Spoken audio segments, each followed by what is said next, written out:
7 a.m. Reiko Kujirai wakes up and puts on her glasses.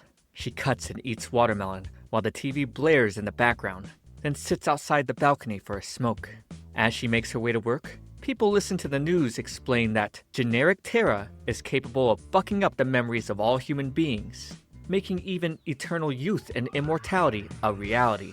Using advanced technology, with a focus on safety, its construction continues today, and its merchandise was flying off of the shelf. T-shirts with the mascot were the most popular.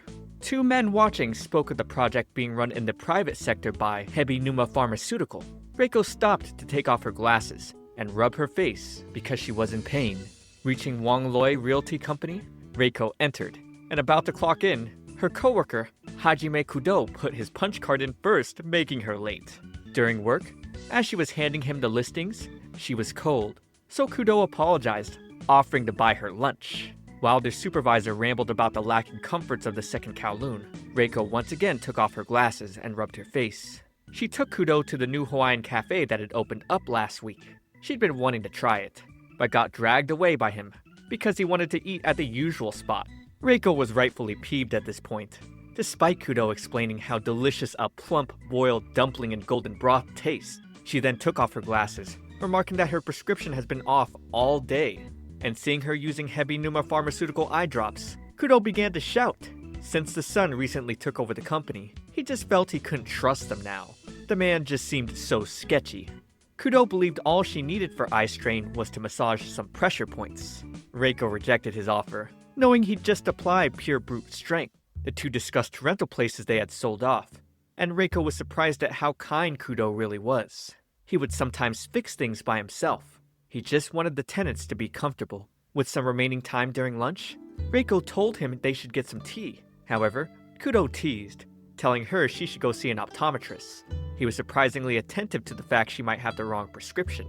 He'd get tea with her another time. Coming back to work after seeing an optometrist, her supervisor was surprised to hear her vision was 20/20. Outside, looking up at the generic Terra, Kudo uttered they'd all be punished for building things like that. He was against it. In his eyes, the government was using their tax money to make a fake Earth. Taking a smoke together, Reiko wondered how long that Hawaiian place would stay open. For some reason, new stores closed really quickly here in Kowloon. Kudo replied Kowloon was supposed to be a nostalgic place. A flickering streetlight, a moldy back alley, noisy neighbors.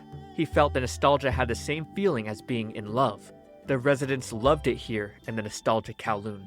That's why he believed it didn't need to change. Reiko didn't personally feel the nostalgia in this place, but sometimes she felt it with Kudo. A wind blew. She quickly tried to explain she didn't mean it that way, and now they were face to face. However, he only wanted to tell her she had crow's feet. At work the next day, Reiko reappeared wearing fake glasses. She just couldn't get used to her face without them. Kudo poked at her for hiding her crow's feet, telling her at 32, she should stop fighting the losing battle of aging. She then noticed his dirty cuff, so he explained he just had to touch 8s. When walking around Kowloon, numbers were seen on the walls. He always had to touch them. That was his personal rule. During break, he decided to take Reiko to the avenue for food. He wanted to show her what made Kowloon, Kowloon.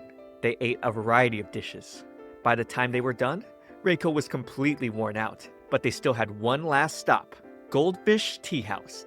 Inside, the server, Tao Guan, was excited to see Kudo, enjoying their time together, with Kudo laughing over Reiko's silly logic of being able to eat watermelon because it was more like a drink. She felt that bit of nostalgia again. She suddenly brought up that it tasted good to smoke after eating some watermelon, and wondered if she sounded weird. But no, he just remembered there was someone else who said the same thing. He liked little quirks like that. Finding familiar quirks could make you happy, and it helped you remember things. Taking their leave, Tao thanked them for coming, saying he was happy Kudo could bring his girlfriend again. But Reiko assured him that wasn't the case. Making their way, she thought maybe Kudo should have corrected Tao, since it'd be awkward if he ever went back there with his real girlfriend. She then stared up at the generic Terra next to the moon, and Kudo came back with a goldfish, a souvenir for her to keep at her place. The next day, the Kowloon Environment Management Center announced a photochemical smog warning, as well as a heat and high humidity advisory, advising people to refrain from outdoor activities and to be cautious of indoor heat stroke. Well, Reiko was ignoring all of that to paint, and seeing as how she lost balance and accidentally touched the wall, she realized she was in for a long day. Nearly finishing in the evening, she was about to fall over when Hajime suddenly caught her. He was late, but his excuse was that the hero was supposed to arrive late. He didn't know she was doing this, and learned she just wanted the tenant to be comfortable. A second-hand line she learned from someone. Kudo wondered if he was rubbing off on her, but she told him not to get cocky. Watching him paint the last wall, she started thinking about how she was in love with him. The next day at work, she tried to wake him up, and he smiled, suddenly pulling her in for a kiss, but then quickly pushed her off, apologizing, saying she was the wrong person. This left her completely red in the face. She was a little sad that she was hung up over the kiss, and he wasn't. After he clocked out, she noticed his papers were messy and tried to clean it up. She got curious, seeing a photo of him next to his girlfriend. She was curious about this woman who supposedly had the same quirks as her. She went back to the tea house, and pulling out the photo, Tao said that was such a fun day. It was a photo he had taken right here to celebrate her engagement with Kudo, but she didn't understand any of this. Leaving the tea house, she received a sudden call from Xiaohei. Xiaohei's neighbor's been really noisy at night, and she couldn't handle it anymore. So, Reiko decided she'd look into it. Just ringing the doorbell at the neighbor's place, Reiko was suddenly met with a swarm of generic Terra plushies and Yao Mei, apologizing because she was still working on them. Inside, Yao Mei apologized because she still needed to make 50 more. Still feeling down and confused, Reiko brought up the picture of Kudo and his girlfriend. She claimed the girl in the picture wasn't her, confusing Yao Mei. But Reiko knew that she and him were not in that kind of relationship, and had never taken that photo. She also had no memories of it. Not just the day they had taken the photo, she also couldn't remember anything about her past. She didn't notice that until today, and never even thought about it. Kudo had also never said a word. Yao Mei smiled, accepting that the girl in the photo wasn't Reiko. She herself was also a person without a past, just like Reiko. From her head to her toe, she had work done on her entire body. She threw all of her past away. If someone brought up her past, she'd deny it and tell them it wasn't her. She was going to be the one to decide who she was. She brought out egg tarts. It was the first thing she ate after the plastic surgery. She treated it like a birthday cake for her newborn self, and she was happy to give Reiko one. Finding his drawers empty of the photo, Kudo remembered when he had transferred from the Japanese branch to the Kowloon one. Reiko welcomed him. At the time, he was 30 years old and just 2 years younger than her. Touring the town together, she thought Hajime was a good name, since 8 was considered a lucky number here. It sounded similar to Fatchoi, as in, may you be rich. Reiko displayed her skills in Mahjong. She attributed the win on that day to Kudo, with his name sounding lucky and all. They ate at the Tin Tin Eatery, where she told him they'd always have lunch at this place, because there was a rightness to the plump dumplings and golden broth. They drank watermelon juice and smoked on the rooftop together. He asked her about any other hints she had for navigating the Kowloon, and he was surprised to hear her respond, to be in love, I guess. But she was serious.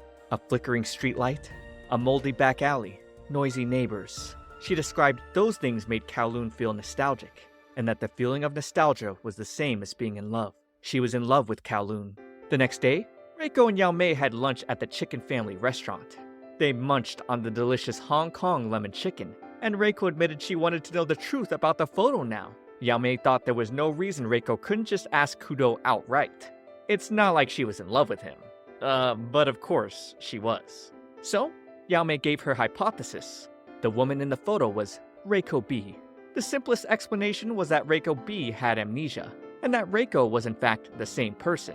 Perhaps Kudo was waiting for her memories to come back. If that was the case, it made sense he didn't want to tell her the truth. Still though, Reiko wanted to know who she was in his eyes. At work, with some leading, Kudo admitted he felt nostalgia being with Reiko too. She had him look at her with glasses off, and he approached, commenting on her lack of piercings and her obvious crow's feet. He then invited her for lunch, but of course, she was going to deny him because of his rude comments. After he left, she put the photo back in its proper place and flicked it. Today, Hebinuma General Medical Center opened to celebrate their participation as advisor on the generic Terra construction project. They were offering free health checkups to all residents. Yao Mei wondered if Dr. Hebinuma was here. He was so popular, it was impossible to book consultations with him. Xiaohei then came by. She was, of course, the girl who had called Reiko about Yao Mei making ghost noises next door. The three did their checkups, and going to their last, Reiko fixated on the anti-aging services. She wanted to get rid of her crow's feet. Leaving Goldfish Tea House, the girls were disappointed to learn Tao had quit working there suddenly. Reiko spotted a jewelry merchant, thinking about how Kudo had commented on her lack of piercings. Yao Mei knew Reiko would be just like Reiko B with piercings on. And so, she brought up the ones most similar to what she had worn in the photo. At work, Kudo was curious if Tao had moved, since he was the one who brokered Tao's apartment. Looking into Tao though, he was hit with 500 internal server error. He had never seen this error before. He was surprised, seeing Reiko enter with earrings on. She explained her earrings weren't pierced. The new earrings were just clip-ons, and that she just wanted to change things up a little. She wasn't expecting Kudo to be frowning though. He walked out, uttering for her to knock it off. At Yao Mei's, she dropped the earring. The look on Kudo's face wasn't the one she was hoping for. Kudo sat in an alley under the rain, while Reiko was trying to figure out who she was, only to decide on boxing away the things that made her like Reiko B. Taking a smoke, Kudo happened to walk in on her. He apologized for yesterday, admitting he felt frustrated and just happened to take it out on her. She at first was going to tell him it wasn't so bad, but decided to pressure him on how deeply hurt she was. So, she wanted him to join her for lemon chicken lunch today. He was fine, instead suggesting they had it for dinner, since they were probably going to get drinks as well. He reluctantly enjoyed the dish, and she was beaming as she proclaimed, "I told you, didn't I?" Outside, with her stepping into a puddle, he suddenly grabbed her hand, telling her to watch where she was going. She wondered if he was mistaking her for someone else again. But no, he told her he was looking at her. Staring up at the sky, he commented on how the generic Terra was shining extra bright. The next day, she and Yao Mei went back to the medical center for anti-aging treatment. She met with Dr. Miyuki Hebinuma, who wanted a close look at her face. He thought her skin's glow and feel were exquisite.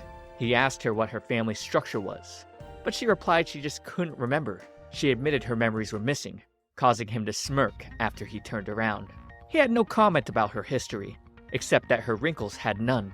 Wrinkles typically form slowly over the course of daily life, but her wrinkles were different, like they existed from her beginning, mere grooves in the skin. She had wrinkles with no history, and missing memories. It's possible that those memories never existed in the first place. That didn't matter to him though. What mattered was that she existed right now. With his creepy approach, Reiko dragged Yao Mei out, but little did she know, the doctor wasn't done with her. Just what is going on in this show? Subscribe to keep up with future parts, but for now, watch this next video. It's me, ComfyTea. I'll see you all in the next one.